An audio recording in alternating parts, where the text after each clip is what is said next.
Bikini Nat, rocking the scene with you in old flicks from the 90s. So keen, the VHS Club, they're the talk of the town. Breaking it down, spreading nostalgia all around. Moving and grooving to the synth-pop sound. Their insight is so fresh, painting pictures profound. From Pulp Fiction to Clueless, they know it all. The genuine love for movies stands tall. Unfolding memories on that VHS screen, talking about classics like you've never seen. Katie with her charm, Matt with that wit. Together they make the VHS Club legit.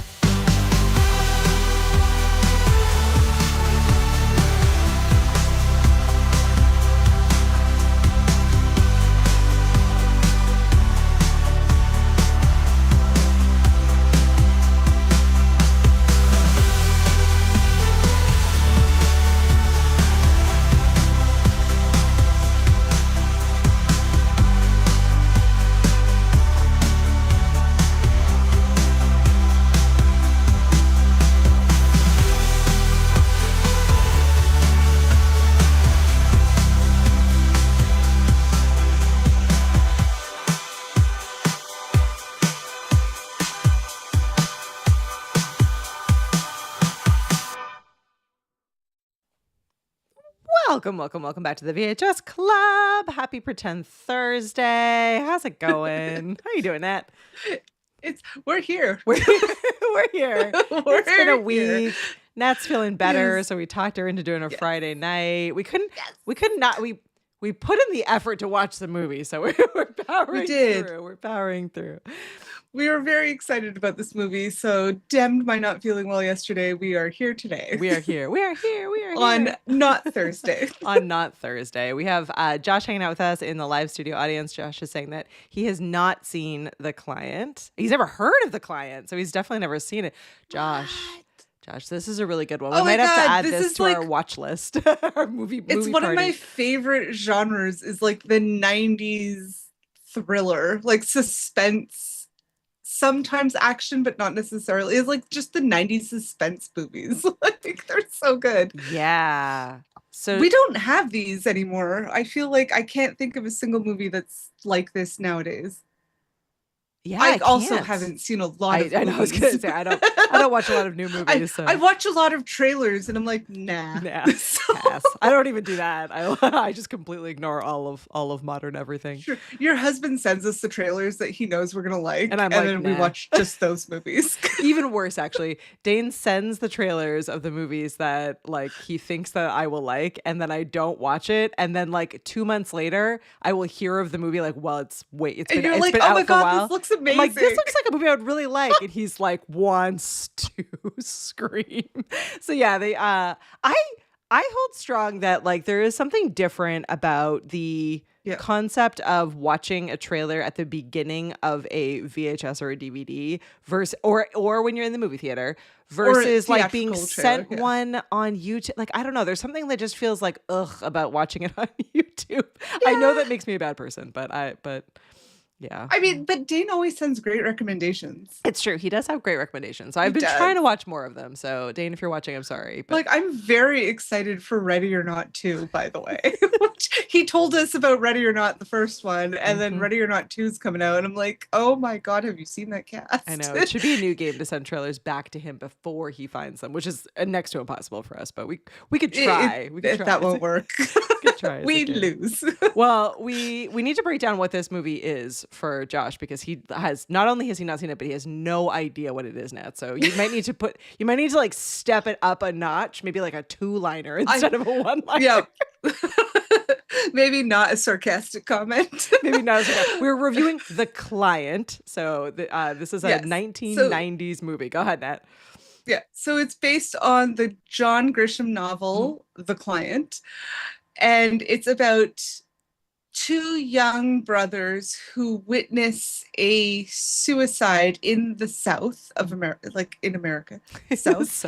In the southern I'm part like, of I, the s- I Americas. say the South, and I'm like, people should know, but not necessarily. So they witness a suicide of a lawyer, a defense attorney who represents The gangsters. mob, yeah. Uh, Mhm. yeah, the mob, and happens to confess to the older brother all of his knowledge of his gangster client, and then offs himself. So then the gangsters are now after the kids. Youngest kid goes into a catatonic PTSD shock. They call it a coma in the movie, but I was They do like, say I know PTSD he's not in though. a coma because his eyes are wide open, but whatever. They do It actually doesn't say though that it's like doesn't that matter. it is post traumatic stress, like that. They do say So it's I was like, PTSD. hey, look at Yeah. that! Look at the Oh, '90s that's trying. actually Yeah. like, it was new then. They got it. Hmm. John Grisham did his research, Yeah. and so younger kid is in a PTSD catatonic state. Mother is like, they live in a trailer park. They're very poor. Mother's doing her best. Uh, She's just doing her best. the cops are corrupt. The politicians are corrupt.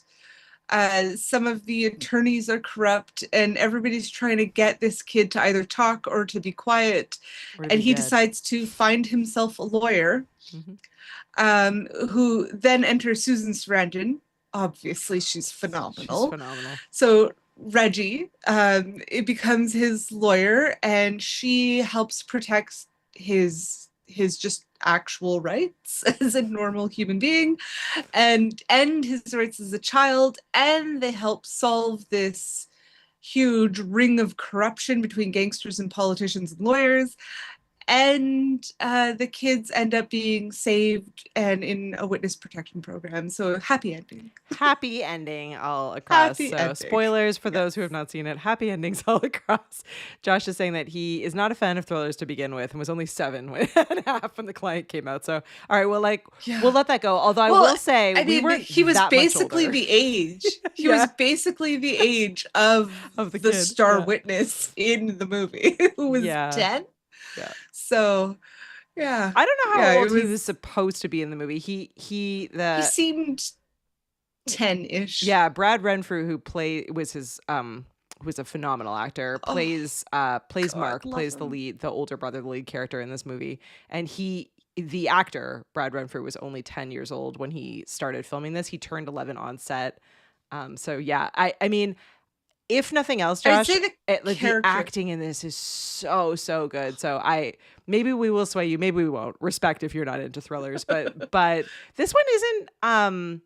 I will say is not like, it's not a thriller in like it's not scary. It's not an action thriller, Yeah. so to speak. It's more of a suspense. Like, it's like a slow, drawn out, Yeah. I guess, sort of I political mean, it's thriller. fast paced. Like, Like, I guess it has moments like you are concerned for like the safety of this child, but it's just so well acted from start to finish that I like. Yeah.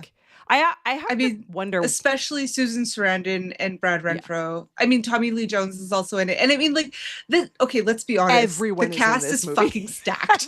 Okay, there's Anthony Edwards, there's Parker Lewis, there's like everybody is in Mhm. this movie. It's such a good cast. Yeah, Empire Records connection. We have Anthony Joe. LaPaglia, Yeah. which I'm like, Joe, you look so much older in this movie. I'm like, it was filmed at the same time.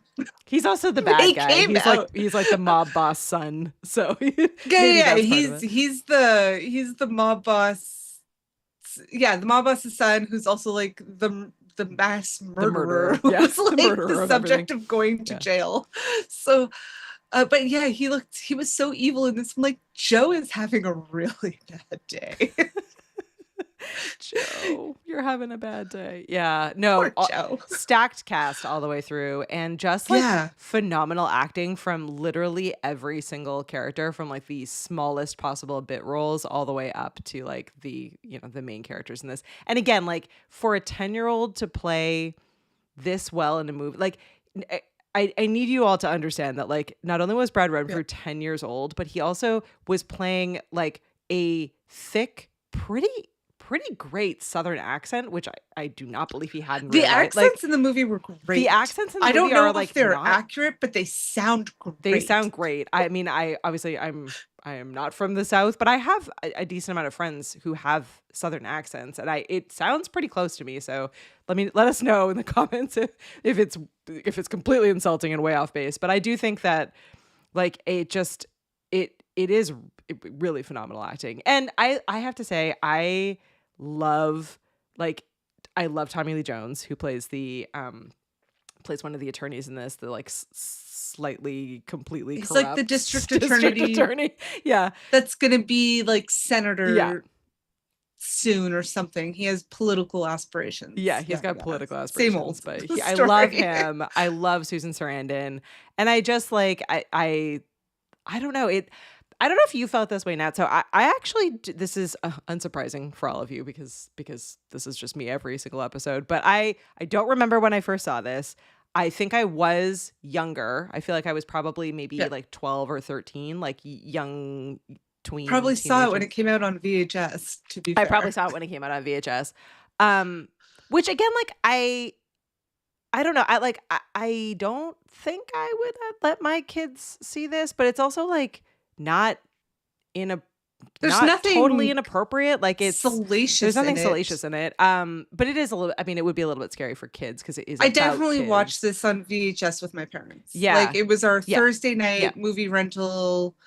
We watched and we watched it as a family. Yeah. Even with my brother, who was like 3.5 years younger. Yeah. So like we watched this as a family. But I don't know. I feel how like many, it was rated PG. You know what? I don't even know. I don't even know if I have that in my notes. Actually, I like there might be some like there's certainly violence, there's certainly violence in it. I mean, the character does take his life at the beginning, and then you have in like kind of a gruesome way, and then you have and then you just have like threat of violence. Like there's like he's trying to stab the character. When the police kidnap the kid out of the hospital in front of his mother and comatose brother. I'm like, that's fucking insane. Yeah, so I need to. Nobody does anything. We need to talk about some of this because I had I don't even know how to properly describe this. I probably the closest I could say is like a visceral reaction to rewatching this. I don't know when I saw it last. I have no idea how many times I've seen it, but literally the second it started, I was like, oh, I know every scene in this movie. Like I probably don't know every line, like I don't have it memorized, but I like knew every single moment. Like it is, for whatever reason, this movie is just like imprinted on my brain in a way that I did not know until I put it in. I think it's kind of like the Star Trek Next Generation thing where like kids really loved Will Wheaton's character, but adults hated him. And I feel like it's because the kid was the main character in the movie. Yeah. He was the witness, he was the protagonist, he solved the problems, he helped fix everything, he saved everybody. Like I think it was that sort of connection of our age with the main character that really helped it. Yeah. Like helped us connect to it. I looked it up. It's PG-13 because of child peril. Yeah, I'd be accurate. Yes. In the US, but I think it was PG in Canada. But whatever. Accurate.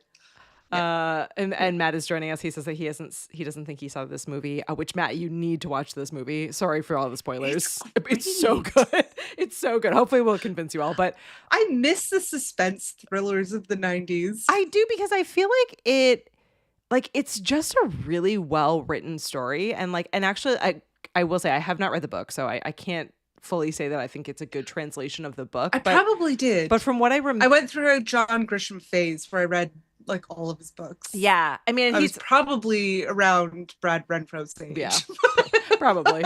I was probably like 11. A lot of his books have been made into movies, so I have to believe that like he's just a good storyteller, and it has carried into these movies. But I think that I think that again, like what makes it really fascinating, I think you're right, is the fact that it's the story told through the lens of this kid, and he's not like for being for being from like, you know, quote unquote the wrong side of the tracks. He's a kid who's grown up like in a trailer park. His mother is doing the best she can. His father is an alcoholic and is no longer in the picture. And like he is like the man of the house. He is had to protecting. fight. He had to fight to get rid of his father. He had to. So in court, his parents were trying to get a divorce. His father's winning just because he's male and persuasive. And this child, years before, and he's 10, okay, in the movie, Yeah. years before, had to go to the judge and plead the case to keep this like very violent, physically violent and dangerous man away from his family. Yep. So like he has this responsibility and maturity well beyond his years, Yeah. which is fantastic. Again, fantastic acting on this kid's part, which God, we miss Brad Renfro, and I wish we could have got more, you know. But Yeah. child actors do not survive well in Hollywood. Yeah, unfortunately. unfortunately, he passed away from an overdose. Probably at this point almost 20 years ago, which is wild, and really sad because That's he was crazy to an think of. incredible actor. Well, I want And to such like a teen heartthrob too. such a teen heartthrob. I kind of want to He was on Tiger Beat. I kind of want to follow through some of the story of this because I think that there are like a lot of really brilliant moments in this. Like, so as you said at the beginning, the movie starts with these two brothers. They steal, the older one, Mark, steals his mother's cigarettes, and they like run off while she's heading off to work to this like Sandlot kind of environment, non-baseball Sandlot kind of environment, so that Mark, the older brother, can like teach the younger brother all about like the way, you know, how to properly smoke a cigarette and all of the adult, But like only the smoke adult one a things. day Yeah. because it's super bad for you. Yeah. And he's such a kid in It's that funny like because it's like he rebellious and responsible at the same time. yeah, he's clearly from the very start being like the only parent in the room, the only adult in the room, like and Yeah. but he's also wildly misinformed because he's like 10 or 11. Like he's like oh well, dad smoked like 100 a day, you know, but mom only smokes like 30 a day, but you can't smoke more than one a day. Like, you know, we need to be reasonable about this. And then they are just in like this total happenstance moment, like this like fancy, you know, lawyer car pulls up. And like what I think is really like interesting about this moment is that it's starts off as this kind of like really like innocent but not innocent sort of moment between these brothers, and then you know enters this scene of this like moment of intense conflict. And there's a bunch of different things that these kids could have done. Like they could have immediately run off. They could have stayed just hidden. Like they immediately ducked out and hide. They could have just stayed hidden. They could have, there's a ton of different things that they could have done. But Mark, the moment that he realizes that this man is trying to take his life, tries beyond any reasonable, like he should just run. Tries to save he him. tries to save this man's life, which is, I think, like Several times. really like speaks to his character like all the way through this. Like Yeah. he throughout this entire movie is put in these really horrific circumstances and is the only maybe other than He's Reggie, the moral compass. he's the only He's moral, the moral compass in this of film. the plot. Yeah. Yeah. Well, Susan Sarandon. Too, Yeah. Though and it's funny because she wears a necklace that is a compass. Yeah. Way to go, Nat. But and it's got like it. I got it. That one. Thanks, Got that John one. Grisham. Got that We one. picked it up. Oh. It's we we see that Susan Sarandon's character, Reggie the lawyer, she is on the path. Like she's sort of the adult version of Mark, where her moral compass has been tested and stretched, and she ended up on the right side of things as our society sees it. And and it was bumpy. And so she's able to be a good example to him, but also have like the harrowing past to be like, your situation is super shit, but like other people have been through that too. And so it's interesting that they have such an intense connection. Yeah. Which really helps pull the plot through is their connection is like basically the whole story. Yeah. And I mean, so Mark ends up in this situation where like, you know, his brother is they end up like witnessing this suicide, and Mark is actually like pulled into the car. So like there's a moment where like he also is likely to die, He and is kidnapped and about he was to be kidnapped and murder about to be murder suicide. And so Trigger warning. he ends up getting out of the car. This lawyer ends up taking his life, and so Mark's brother is like immediately catatonic, and Mark not only has to like bring his brother back, but now he knows this horrific secret, and he knows the weight of it. He knows where a body is buried.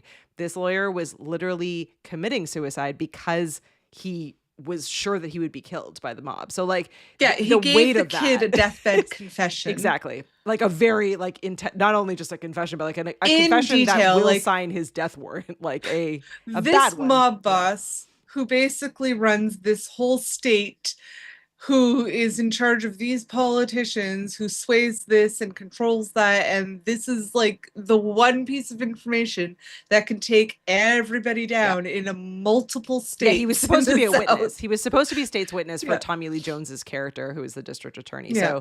So this story then unfolds. But what I find like fascinating about it is that, and it's interesting. Like I have no idea how realistic this story would end up being, but it does feel realistic in that you have this kid who knows that the information that he has is life-threatening, not just to himself, but to his entire family, which he's fiercely protective of.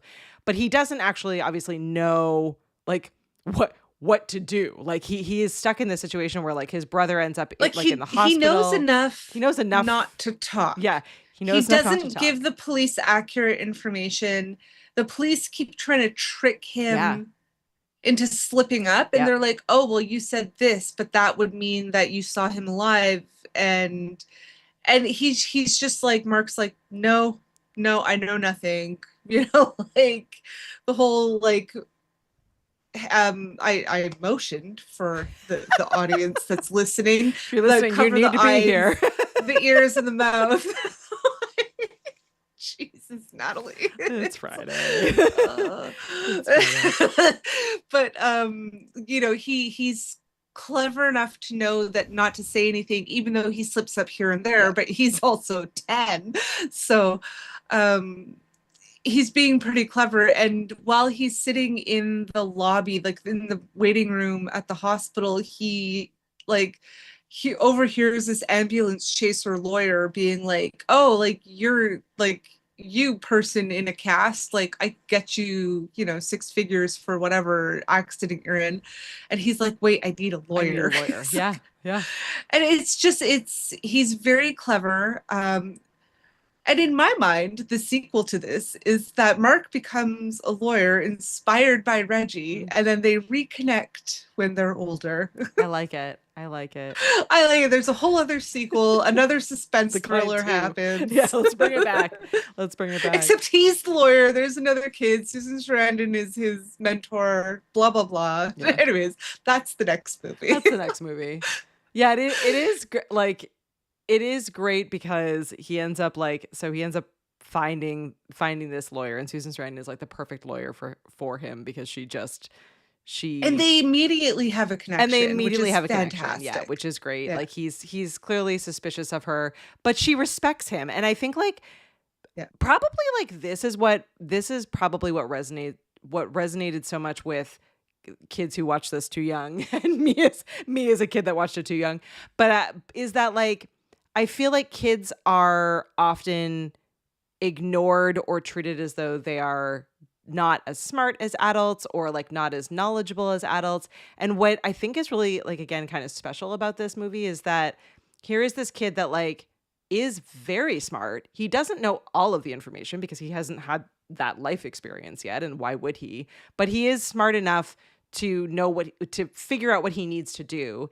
And Reggie, who is his lawyer, is treats him like an adult, like respects his decisions. Like there are many decisions actually that he makes that put her in a really bad position. Like she's, you know, she could end up Yeah. in jail. She's like, I mean, he is lying for a budget. She's going toe to toe against the She's going FBI, and she's toe-to-toe like, against "We're the gonna all end up in jail Yeah. forever Yeah. because of this." She's like, "But I'm gonna defend the kid."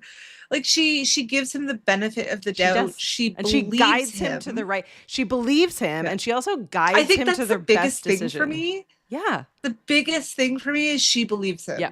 And I'm like, and that happens so often with children, with, you know, like just in certain situations where like people aren't believed.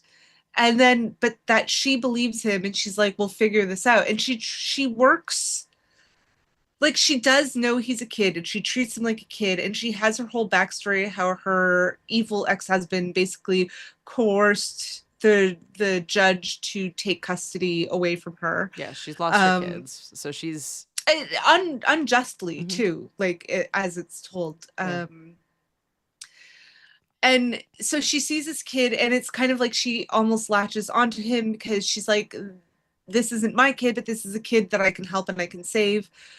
But the fact that she actually takes him seriously, believes him, and supports him even through bad decisions, which is like a whole parenting thing. Like, you know better than I do, but but it's really interesting that she gets to have that sort of experience and that story and is able to support him, even though he doesn't necessarily realize that that's how everything's happening, you know? Yeah. Like he thinks like he's in charge, he's calling the shots, he's the client, you know, he's paying her the $1 fee. Yeah. He only pays her $1. And I do love, like, in this conversation, there's this brilliant It's movie. basically pro bono. It's basically pro bono. It is entirely pro bono. But there, in this entire conversation, there is this one like really brilliant scene where, so the legal team and the FBI are like, they know he was in the car with this guy and they need the information he has for a number of different reasons. Like Which they legally got the information that he was they're in the not car. playing by the rules. Their morality is as low as it could possibly get. All. But there's this brilliant scene where they like finally get to like into a courtroom, and so he's like now, you know, he's like obligated to be able to tell his story, and she keeps referring to him as the child because she's literally just doing her job and going through legal speak, and she can see that like he's getting more and more upset at being referred to as the child, and like is directly telling her he doesn't want me. So like she actually, even though that's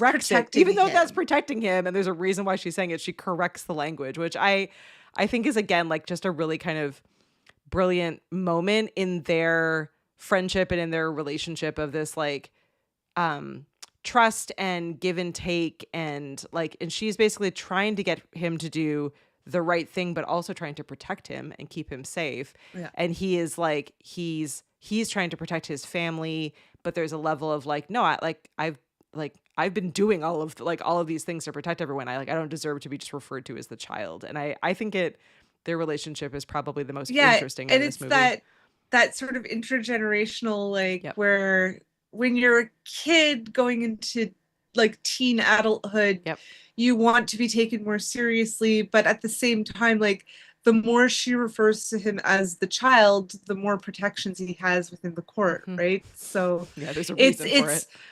Yeah, but she gives him the respect, like the humane respect, saying like, yeah, he's in a grown-up situation and he is doing the grown-up thing, and she treats him as an adult, which is what a lot of kids want, you know? It's so where the plot gets a little twisty, like it gets a little more action. It definitely gets twisty and action filled for sure. so we go through all this, like he finds a lawyer, the cops are chasing him, the cops are in bed with the mob. Like, those early scenes with the cops, like it starts off by being like, oh good, the police are there, and then they just get like, you're like, oh Mark, don't talk to those guys. Those guys are not okay. Yeah. Mark figures that out in 5 seconds. Yeah. He's like, no, the cops are bad. They're breaking all the laws. But yeah, sorry, do continue. Yeah. So where we take a turn into the action suspense is like he and Reggie, so Mark and Reggie are like, what we need to really secure our safety Yeah. and our future. Yeah, to have Like something to barter. AKA Yep. get into the witness protection Yep. program. Yep. Is we need to find this body. So the lawyer at the beginning who committed suicide and on his deathbed confession tells Mark, this mob boss killed, I think it was a senator or a governor, some politician. Yeah, one of them. And the thing is, they can't convict him because they don't know where the body is. Yeah. But the lawyer tells him where the body is. So Romy, is it Romy? Yeah, it's Romy. Yeah. Jerome. So Romy tells him where the body is. So now Mark is like, I know where the body is. Let's go find it. But at the same time, Anthony LaPaglia, poor Joe having a really bad day, is like, It's a crossover. this is the time. This is the time we need to move the body. Yeah. We keep mentioning that he's Joe because he's in Empire That actor Records plays as Joe in Joe. Empire Records, It's the same actor, Anthony LaPaglia, and it was filmed essentially in the same year. So Yeah. anyway, so for me, I'm like, Joe is having a real shit day. Not only did he lose his money in Atlantic City, he also needs to move a body. So what a shit week for Joe. He looks fabulous though, with his like mesh shirt and weird. Oh, I know. Like this Italian mob boss who wears a blazer like a la Don Johnson with no shirt underneath, just gold chains and a diamond stud. They're also like they're in New Orleans, which like I'm like, oh, I wouldn't. I'm like, not why where are I you would dressed have like that? put the mob, but I do like the whole like southern side. Yeah, I'm like, why? Also, if that's where they are, why didn't they feed the body to like crocodiles or alligators or whatever's out there? Isn't there like a bayou? Yeah, like why didn't they just sink it in the muck? You know? Feels like a weird move, but sure. Whatever. Yeah. Okay, so John Grisham, maybe there's some plot holes, There's some notes we have. Yeah. The body is hidden in a boathouse in a fancy part of town. Mm-hmm. But whatever. So the kid and the lawyer and the mobsters are all going to the body at the same time. Because of course. Luckily, they managed to outsmart the mobsters, get out of a sticky situation. The mobsters get caught. They get into Witsack and what the thing that I thought was completely surreal in this is Tommy Lee Jones, okay? Fogrit or whatever his name was. Yeah. Was just like, I'm going to hold a press conference saying that such and such mob boss is like, poor Joe is going to prison forever.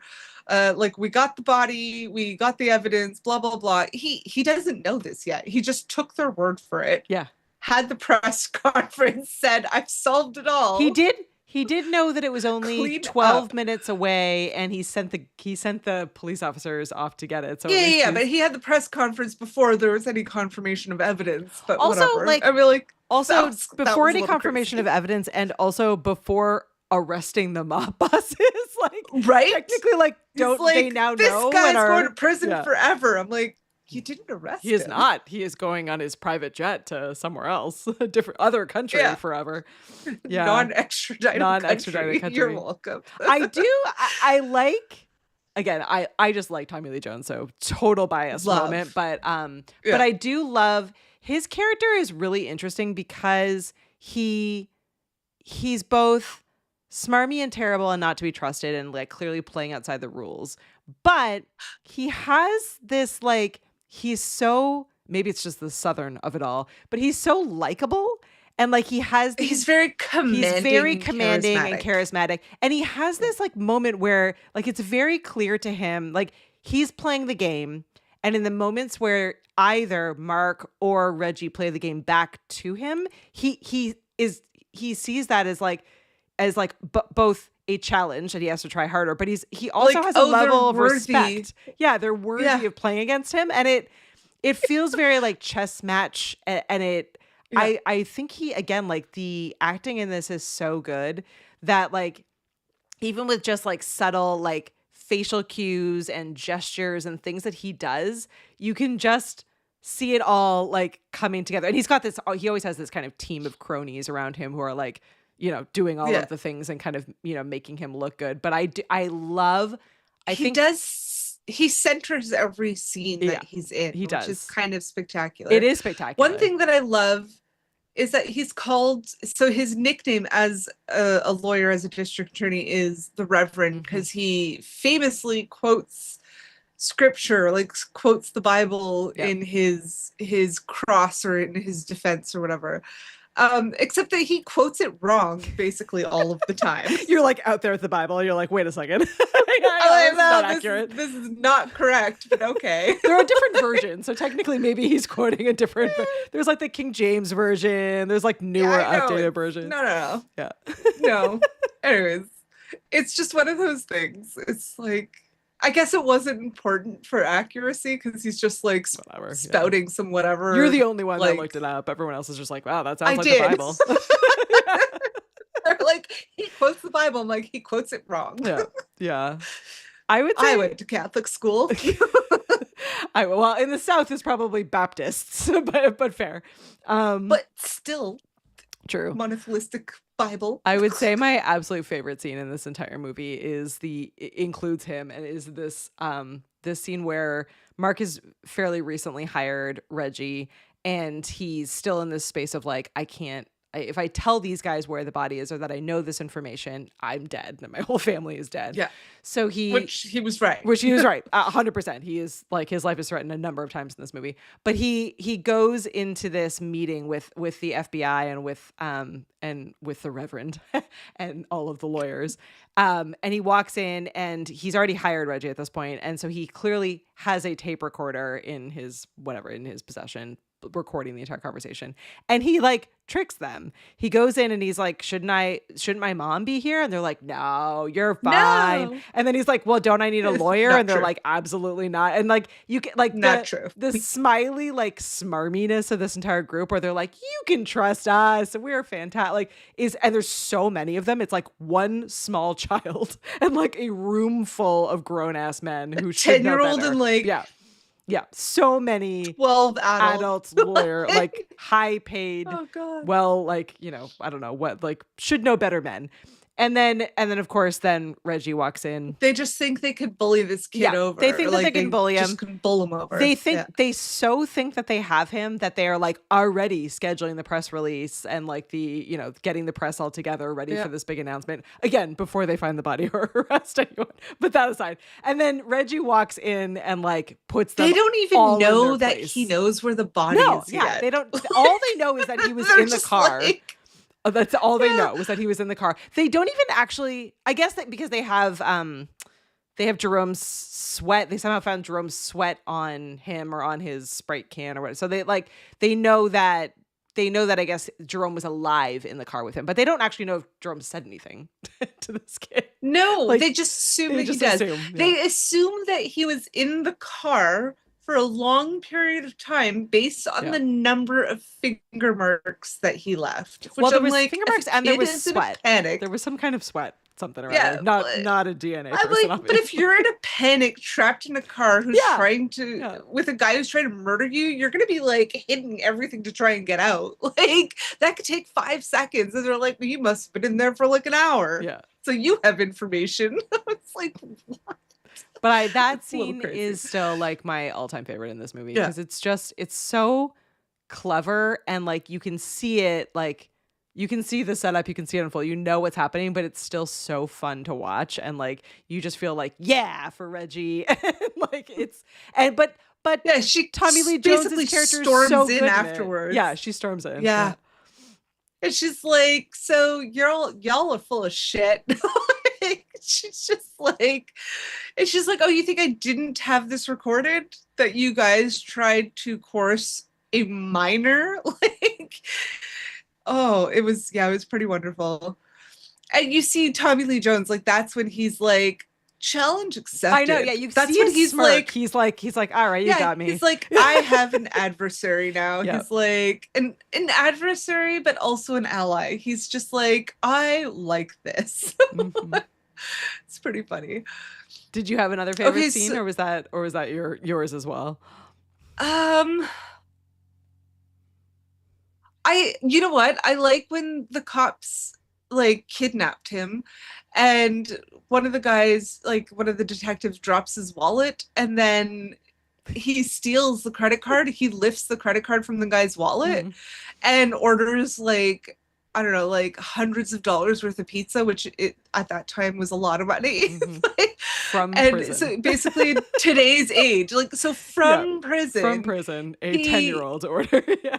yeah, he Mm-hmm. orders like thousands of dollars worth of pizza in today's standards, Yeah. like to this guy's credit card, which would just totally F him over. Because like what are you gonna do? Like you ordered it, like the order came from your card from your office, essentially. Mm-hmm. Like you can't prove that somebody else did it. It's amazing. I did I have like a that. lot of questions about that prison. I don't know the difference between prison or jail, but whatever. The detention area that he was locked in, there was like, so Yeah. they put him, like, he walks past all of the women and wants to go in with the women, and they're like, There's the no. guys section, And then then there was the women's section, and he had like his whole own section. yeah, he's that in was his just whole to own himself. section, which, and the prison guard was actually like fairly nice, just doing her job. But the like prison area has so much graffiti, and I'm like, I don't just they? killed a mosquito.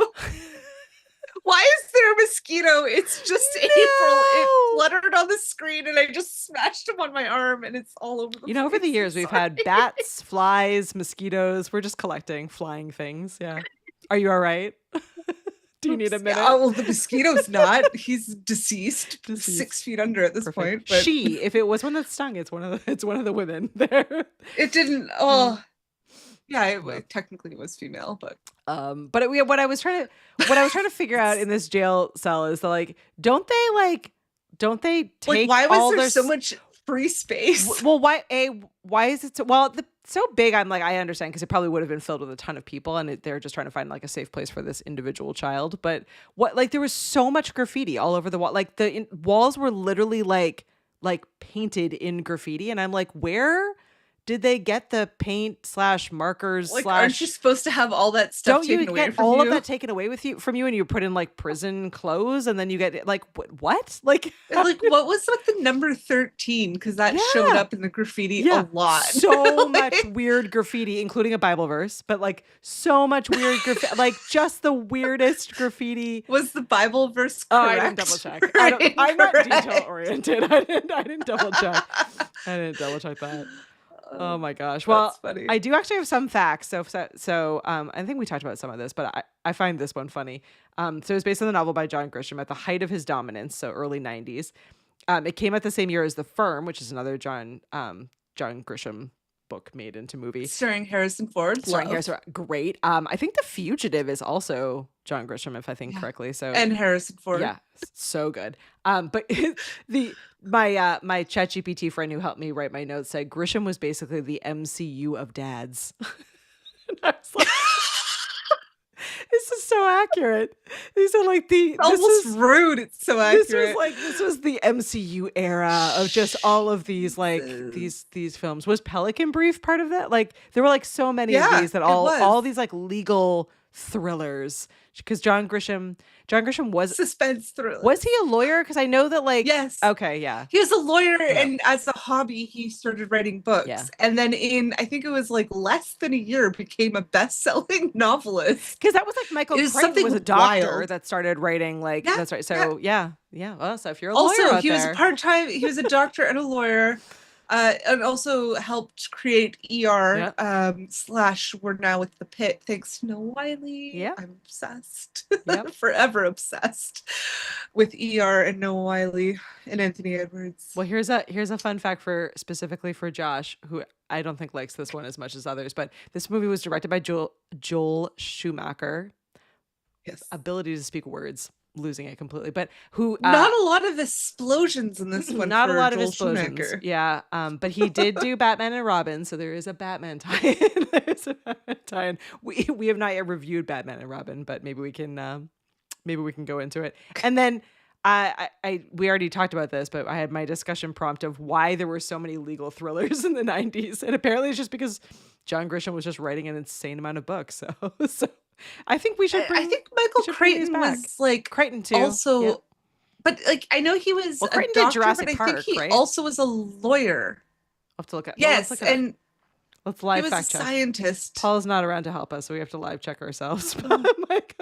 Michael the Crichton, no, who is not, think- to be clear, not the author that did this one, but Michael No, this Crichton is John Grisham. was his literary works heavily feature technology and are within the science fiction, techno thriller, and medical fiction genres. Yes. Doesn't I believe he had some sort of like law background. He as received well as his medical MD background. from Harvard Medical School, Yes. but he never practiced medicine. He switched over into writing. It doesn't say about legal stuff, but you might be right. I feel Oh like... no, here, scientific and legal career. There you go. You win. The little gray cells still work. You win. Again, not at all relevant to this movie, but good job. No, but it's relevant to the 90s. It's true. What we did? Did we mention this in our Jurassic Park episode? We gotta redo this one. Yeah. Oh my gosh. We probably did. That's probably why I remember it, is because I probably looked it up when we did Jurassic Park. But I got distracted by dinosaurs because they're so cool. Everyone should be distracted by dinosaurs in that one. I'm like, in recent news, I saw that they used like DNA sequence to make T-Rex skin, and they made a purse out of it. And I'm like, this seems like nightmare fuel to me if this is real life. You know what I don't need is a T-Rex skin purse. Just saying. To cross I'm that like, one let's off just my birthday not list. Yeah. let's just not mess with dinosaur DNA because there's enough shit on the planet right now. Exactly. All right. Well, Josh is not impressed because Batman Forever and Batman and Robin are the only movies that by Joel that he's seen because he makes movies. Yeah, that's fair. That's legitimate. I appreciate this. Yeah, it's totally fair. Okay, so I came across today Roger Ebert's review of this movie from back in the day. Share some of it with us, Nat.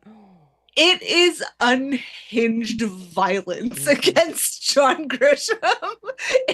He hates him. Like, I've never read a review that is so negatively positive. He loves the acting. Right. It makes no sense. He's like, Susan Sarandon and Brad Renfro were absolutely phenomenal. They were. Brad Renfro has zero experience and no reason being good other than natural talent, but he's very good in this, even though he has no experience. The kid's fucking 10. He's 10. Let it go. Jesus Christ. This is his experience. Right here. On Tommy Lee Jones, he said he steals every scene in such a way that it almost seems like he's underacting. What? Like, what? He's like, I'm not saying he's a bad actor or that he's not trying. Like, oh my God, say less. This is not a good review. Roger Ebert was apparently having a really bad day. He was like, you know what, I don't like the client. He often had a bad day. But he basically was just like, there are really good actors in this movie that is written by John Grisham, who is just basically shit. It's what it came out to be. He's like, suspense thrillers are amazing, but there should not be action in it whatsoever. He's like, the plot was lost once the whole action part started, like when they were trying to find the body. He's like, that's where the plot makes no sense, and basically the movie should have ended. I'm like, oh my God. I mean, anyways, but they needed to be able to find the body, otherwise he would have died. Like I mean, I guess they could have just mentioned where the body was, but I mean, like, it could have been done differently. But I mean, Ebert just had like a stick up his arse about this movie. He really hated it, but he tried so hard to write positively about it, but was just like, no. Anyways, it was pretty wild. I gasped several times reading this this review, and by the end of it, I'm like, oh my God. I'm like, this is not respectful in the most respectful way. Anyways, we'll post that because it was pretty fucking wild. I disagree. And that was from the time. Loved this. I loved this. I thought it was great. Of like the little action suspense, like the so it's like it plays on the whole psychological, like you're not seeing, like there is some physical violence, but like you're not seeing the physical violence. You're more learning about it and hearing about it, and you're getting stressed out about situations, and it is like are we going to come out on the top of the morality, Yeah. or are the bad guys going to win? Like, you really don't necessarily think that the good guys will win in this, and so it creates a lot of tension. I'm sure you burn a lot of calories watching shit like this, right? So we're good. We're good for the week. So I thought the movie was great, and I miss movies like this. And watching it, I mean, acting aside, because the acting, Brad Renfro is just out of this world with his talent, and Susan Sarandon, She which was nominated for an Katie, Oscar for this. we have to mention, honorary mention to your godmother. So yeah, so my godmother Lise looks exactly like Susan Sarandon, like always had, or vice versa. Susan Sarandon looks just not a looks redhead, like Lise. Not a redhead, but like very, very similar. And so Susan Sarandon holds like a special place in my heart for so many reasons. But I think a lot of it is there's just something about her that always has felt like fun and free spirited, but also like motherly, and like I just think she nails this role. Like. And supposedly she actually fought, unsurprisingly, she fought really, really hard to like make this role not just feel like a lawyer, but feel like someone that like would believe a child, and like really worked hard to develop her backstory. So like there's a reason why this character hits so hard, and it really is so much her, like, and just her as an actress. So yeah, I will always love Susan Sarandon. I have such a deep respect for her. She reminds us so much of Lise. Yeah. It's incredible. She's an icon, total icon. She is she really is the emotional anchor of this movie. Like without her, there, like, I mean, Mark is obviously the main character, but she is just that, like, I don't like, even just those moments where she's like, you have to tell the truth here. Like it sucks. Like, and we'll figure it out. But you need to step up here. You can't be like them, right? Like that's her whole spiel about it. Yeah. So I mean, misogyny's always been a thing. Mm-hmm. Just throwing it out there. But in the 90s, it was more like publicly acceptable, especially in the workplace. Yep. So like there's a lot of overt misogyny in it against her, which makes like, and it's used as a device to show how hard she's fighting for this character. And it also gives her that edge to have this connection with the kid that a male character just wouldn't have.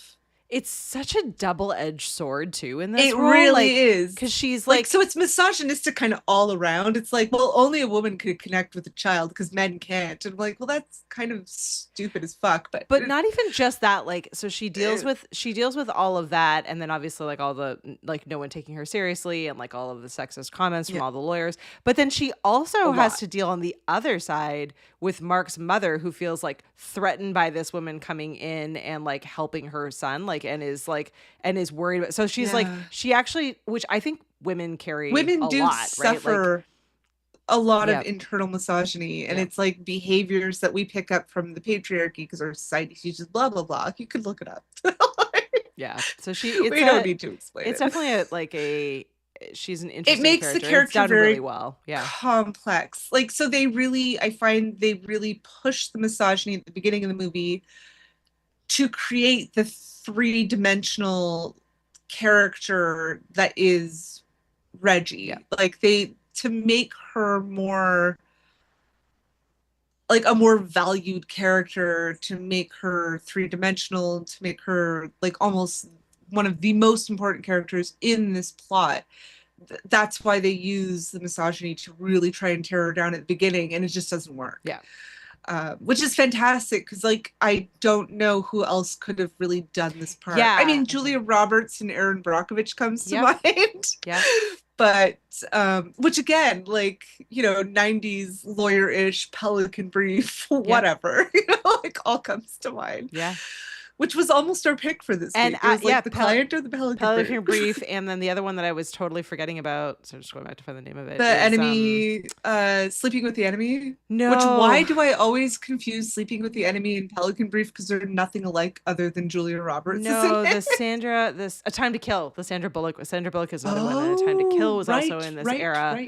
Yeah, I mean, it isn't, to your point, like, I think we I think we have lost these kinds of movies, and I'm struggling to try to think like, did it evolve into something else? But I can't think of I don't anything even know. similar to them, which is sad because like I they're mean, I feel there's been some TV shows true. Maybe it that kind of kind of evolved into had the TV space. this. Yeah, yeah, I think when a lot of Hollywood actors sort of started going like mainstream, like A-listers started going into television and streaming yeah, services, I think stuff blurred. yeah, So we're getting like maybe mini series and yeah, TV series as opposed to movies. yep.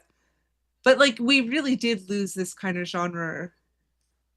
Yeah. And correct me if I'm wrong, because I would love to find more movies like Yeah, this. yeah. Let us know if there are more. But you're Like, right. Like tell it's me. these are like what made these interesting was that they're smart but fast paced and like and exciting, but they're also like thought provoking. Like these characters are not one sided, and they are like they feel like real people. Like they're not stereotypes. Like they actually feel like believable Yeah. people that are struggling and going through things. There's not really anyone that is like like everyone is a little bit morally gray or has been morally gray at one point or another. So there's no perfect people, which I think is I don't know, again kind of makes it more interesting. It's not just a mindless action movie. Like this one is clever and has heart and is thought provoking. Is deep. It's not Bruce Willis throwing a car into a helicopter. Yeah, yeah. Although we do love when Bruce Willis throws a Which car. I love that scene, by the way.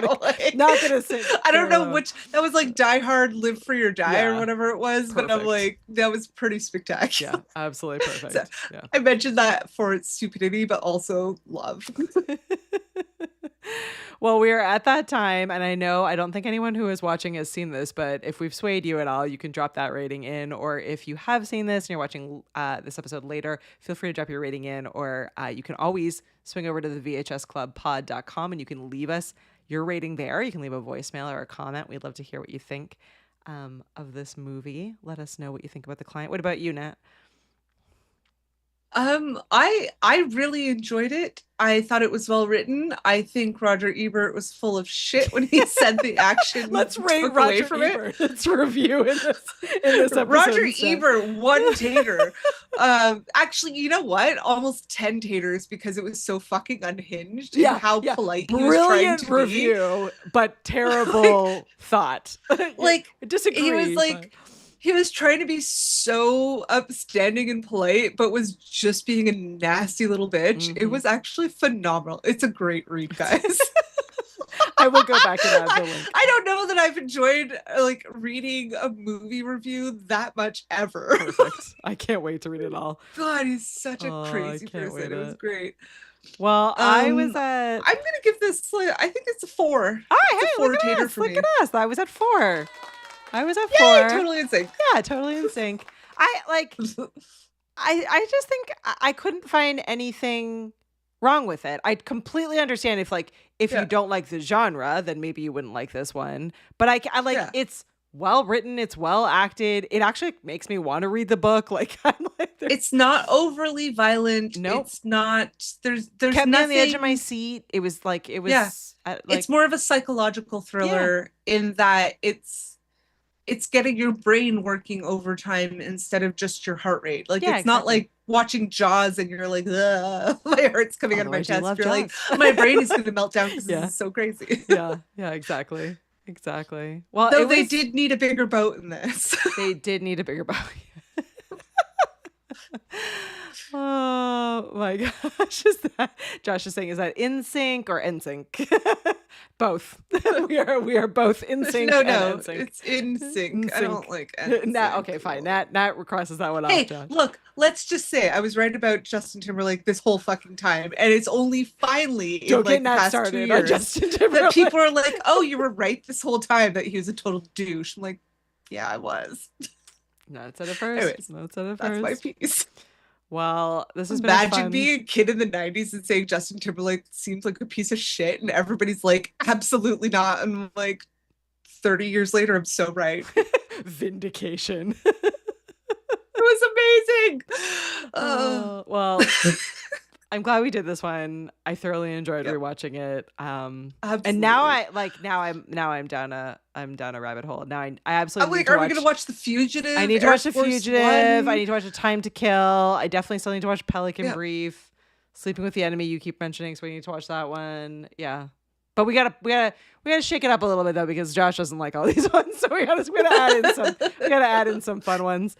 I am out next week, so unfortunately we have no episode next week, but we'll be back in the following week.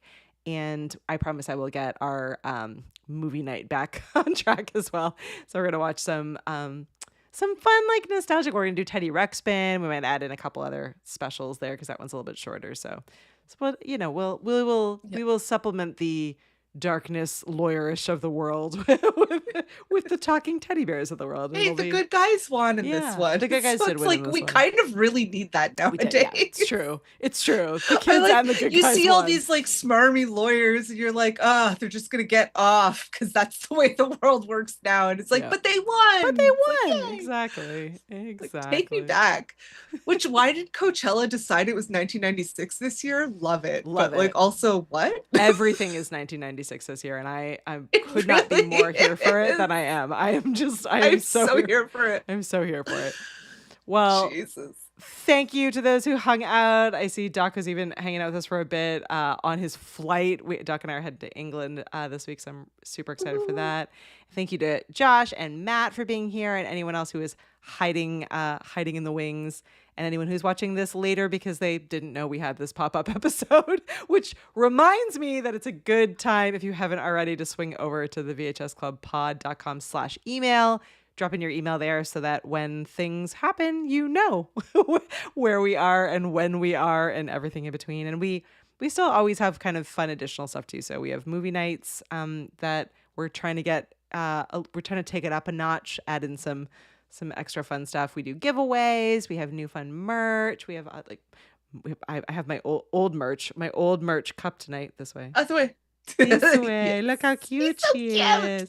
So all kinds of fun stuff. You can find all of that on our website at the VHSclubpod.com. Final thoughts, Nat?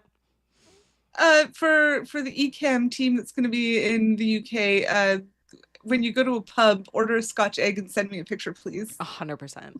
so I can live vicariously through your pint and Scotch egg. Because like, really, really want. 100%. I will be living my vicarious literary life for a few brief days. Final hi and goodbye to Daryl and hi and goodbye to Andrew. We popped up last minute here on your feed. Thanks so much for hanging out with us. And we'll see you all in 2 weeks. That's why we say most Thursday nights. We will see you the next Thursday night, 2 weeks from now. Have a great night, everyone. Bye. Katie and Nat, rocking the scene